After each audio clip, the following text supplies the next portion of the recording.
let's talk about user experience and transaction states in a proof-of-work UTxO chain. In the classic approach, there are only two transaction states, unconfirmed and confirmed.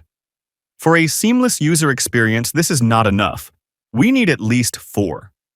Let's look at an Ergo DexiGold swap as an example. We exchange Ergo for one DexiGold. On the left, our transaction appears immediately. At the same time the wallet opens, we sign and send the transaction. The transaction enters the mempool, and 2 to 4 minutes later it is included in a new block. A transaction can also be cancelled at any moment, either by the user or by the network.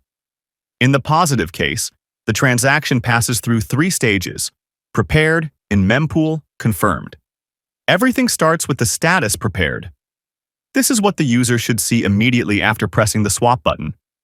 A short double blink draws attention to the change, and the status icon remains visible as a bar loader. After the user sends the transaction, it moves to the in-mempool status. The status icon switches to a circular loader. When the transaction is successfully included in a block, its status changes to confirmed. The transition is accompanied by a double blink with green highlighting, and the icon turns into a check mark. Now let's examine all the cases where a transaction changes to the cancelled status.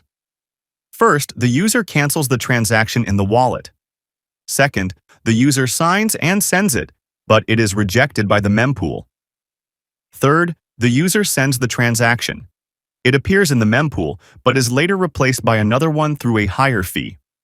Fourth, the transaction is in the mempool, but its input box becomes invalid. Fifth, after the transaction enters a new block and receives the confirmed status, a block reorganization occurs. Any transition to the cancelled status is accompanied by a shake animation with red highlighting, and the icon switches to a cross.